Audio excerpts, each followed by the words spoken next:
There were some exceptional passers in the Big Ten Conference last season. There's no doubt about that. Look at the way Talia Tonga-Vailoa and even Kyle McCord did light things up at different points. We were just talking about J.J. McCarthy here on the air a few moments ago. We know Drew Aller returns to State College. Hudson Card will be back in West Life as well. But as we look at this spring season coming up here, there are a lot of quarterback battles that will be playing out, jobs that feel like they are open behind center around the Big Ten. And so since spring football is going to be on our airwaves this weekend, we figure it's a great opportunity with Jake in studio with me to try to talk through a few of these quarterback battles that will be playing out. There's a lot of them that are pretty juicy, like I talked about in the open of the show. Why not go to your alma mater where the quarterback position in Michigan has really several years of high-level play with several Big Ten championships, now a national championship. And so it is a hot seat like you were just talking about a few minutes ago. And at the moment, we don't know with Alex Orji and Jaden Denegal, Jaden Davis, Jack Tuttle. There's a lot of guys who feel like they could be in the mix. How do you see that maybe shaking out? I don't know. I don't know. I am waiting to see it. Really, this will be a theme. You want someone to separate. You know what I mean? You want someone to seize this. And that's what Michigan's waiting for right now. But I think for Sharon Moore, he's in an interesting position because you do, as a head coach, you got to think about today, but you also have to think about tomorrow. You know, you got to think about the future of the program. And I say that because, you know, Michigan's in a unique place where I know they're excited about Jaden Davis as a freshman. You know, what can he be one day? But as you look at it for Michigan, you start to look at the roster, and it reminds me of that 2021 season where I expect the O-line to be great once again. I think Colston Loveland is one of the best weapons, certainly the best tight end in college football. Yeah. The running back room is loaded once again. So what's their identity going to be? They're going to run the football, and they're going to play great defense. So, you know, Jack Tuttle reminds me of a Cade McNamara. Maybe not the upside of an Orji or a Denegal or Davis, but can he play within the system to help them maximize their chances to winning? I do believe if you're Sharon Moore, you want one of these, you know, higher upside guys to separate. You know, with Alex Orji, you continue to hear about how explosive he is in running the football. What I want to start to see is a little bit of that on display at different points too, right? And it looked great. Yeah. And there may be packages for him regardless of who the quarterback is, but I think if you're a Michigan fan, what you want to see the headline is saying Alex Orji is blowing people away with his accuracy in his decision-making. Yeah. I know Jim Harbaugh liked Denegal last year too, but this is going to be a process that's drawn out throughout the summer, throughout fall camp, maybe early part of their season. But remember, they've had an easy front-loaded schedule. Now they got Texas early in their schedule. So you want this to figure out as soon as possible. I don't think any decisions will be made through spring ball, though. Yeah, it's going to be quite a start for Sharon Moore with the schedule and with the QB battle and everything else. We'll see. Since it's his first time with the big whistle, he may go the vet move and say, you know what, we're not going to let anyone know who's starting at QB until they actually run out there off the sideline for the first time.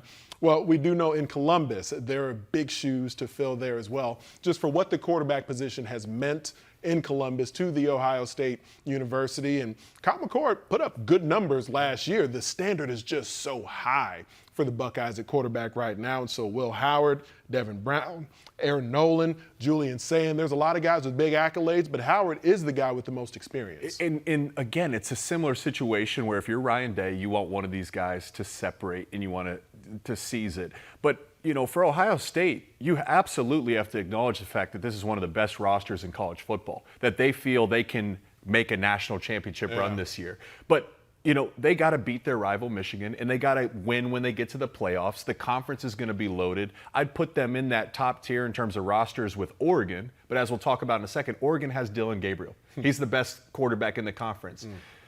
Who is going to separate? Who is going to fit Ryan Day's vision of what he wants this offense to be this fall? Well, as always is true, the weapons are loaded. You got a deep running back room, but you know, Will Howard has the experience. I like the fact that he's mobile. He reminds me of what a J.T. Barrett was back then, where he can get you yards in a bunch of different ways. But you know, Julian Sayin, their freshman, he lost the black stripe, very early in spring. They're basically saying you're officially a Buckeye. I know they're excited about him as well. And don't forget about Devin Brown. I think part of this is going to come down to that fit and that vision for what Ryan Day wants this offense to be. That'll be the deciding factor. Quickly before we move on, I'm curious about like having Chip Kelly there. It just feels intriguing for him. You know, UCLA was already entering the Big Ten, so we were going to have Chip Kelly as a head coach. Now we got him as an offensive coordinator, back to specializing, and really what separated him from the pack in college football. How do you think that factors in just with the QB battle and having that Chip Kelly ingredient in it? Well, when you think about it, it may help some of the younger guys because now they're all learning this new system and this new verbiage at once. But what I think gets lost is Chip Kelly has actually put together some really solid run games too in terms of yards per carry.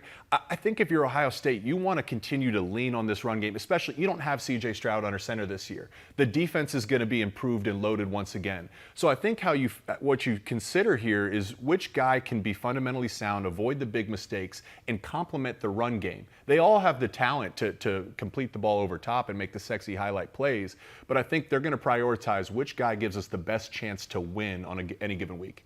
Well, you mentioned the Oregon Ducks have the presumed best quarterback in the Big Ten Conference, as Dillon Gabriel was a Heisman Trophy contender at different points throughout his time at Oklahoma. So now he's on his way to Eugene. He will likely be the starting quarterback for the Ducks, but Dante Moore is right there. He was a very high-level recruit when he came in as well and went to UCLA initially.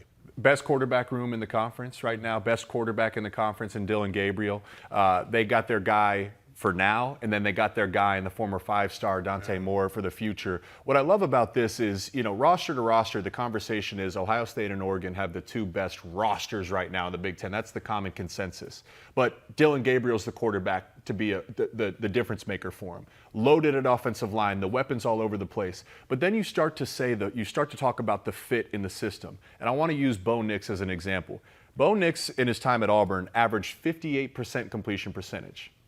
You're not going to talk about a first-round draft pick if that's what you're throwing. And his last year at Oregon, 77%. So that's coaching, that's fit, that's system. As good as Dillon Gabriel has been, I imagine he'll be even more improved here in this Oregon Duck system. Certainly seems that way. We know there's talent, and we know that Dan Lanning, he did not come to the Big Ten to take part. He came to take over. Big goals there in Eugene on the football field, and that quarterback room is deep as any in the entire country.